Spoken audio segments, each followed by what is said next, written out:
Bonjour! La capsule d'aujourd'hui traitera des classes de mots. Tu retrouveras les informations à la page 7 de ta nouvelle grammaire. Comme tu le sais peut-être déjà, en français, il existe 8 classes de mots. Il y en a 5 qui sont variables et 3 qui sont invariables. C'est donc important de comprendre ce que ces mots-là veulent dire. Variables, ce sont des mots qui changent en fonction du genre ou du nombre ou de la personne. Alors que les mots invariables sont des mots qui ne changent jamais. Ils vont toujours s'écrire de la même façon. Je t'invite à faire les ajouts à la mienne dans ta grammaire. En français, on divise donc les classes selon ces deux grandes catégories. Le nom, le déterminant, l'adjectif, le pronom et le verbe se retrouvent dans les classes de mots variables, alors que la préposition, l'adverbe et la conjonction se retrouvent dans les classes de mots invariables. Pour moi, c'est important que tu apprennes par cœur ces 8 classes de mots-là. Je vais donc te dessiner un petit cœur ici pour que tu te rappelles que c'est une notion que tu dois connaître par cœur. Un autre élément que j'aimerais que tu comprennes, c'est que les mots qui appartiennent à une même classe occupent habituellement la même place dans une phrase. C'est un concept qui est intéressant à comprendre parce qu'il nous permet d'identifier des classes de mots en utilisant le remplacement. C'est difficile de connaître la classe de mots de tous les mots. Par contre, en utilisant le remplacement, on peut se débrouiller. Si on regarde la première phrase, « Mon frère achète des cartes postales », tu penses que le mot « frère » est un nom. Tu n'es pas certain, donc tu cherches dans ta tête un autre nom qui pourrait remplacer le mot « frère » et pour lequel tu es convaincu que c'est un nom. J'essaie avec le mot « ami ». Mon ami achète des cartes postales. Ça fonctionne.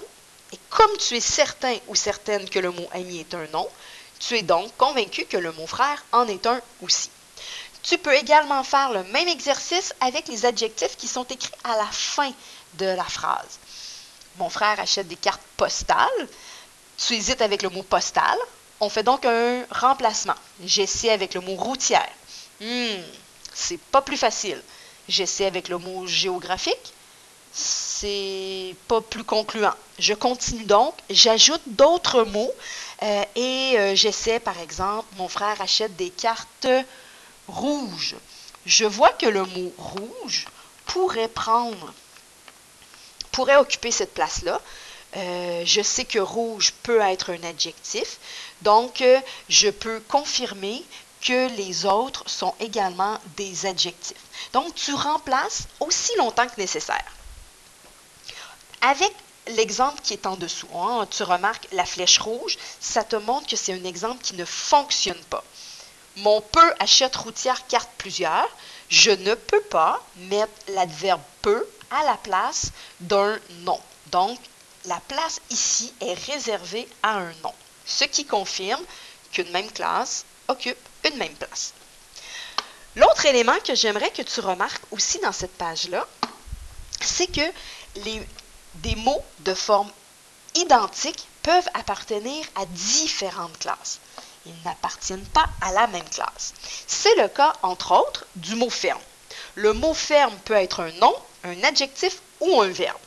On doit donc vérifier la place du mot dans la phrase ou le remplacer, encore une fois, par un autre mot de la même classe. Léandre ira à la ferme. Je ne sais pas si le mot ferme est un nom. Je vais donc remplacer le mot ferme par un autre nom. Léandre ira à l'école. Léandre ira à la plage. Je suis certaine que école et plage sont des noms. Donc, je suis certaine que le mot ferme en est un. Léandre a pris une poire ferme. Je ne pourrais pas dire Léandre a pris une poire plage. Donc, ferme ici ne peut pas être un nom. Je vais donc chercher une autre classe de mots. Léandre a pris une poire mûre. Léandre a pris une poire rouge.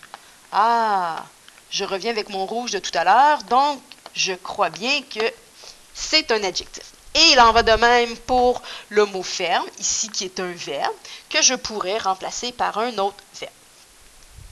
Ce que j'aimerais que tu me fasses maintenant comme exercice, regarde bien, dans ton carnet VIREC, je vais te demander ceci. Le mot fort appartient à 3 classes différentes.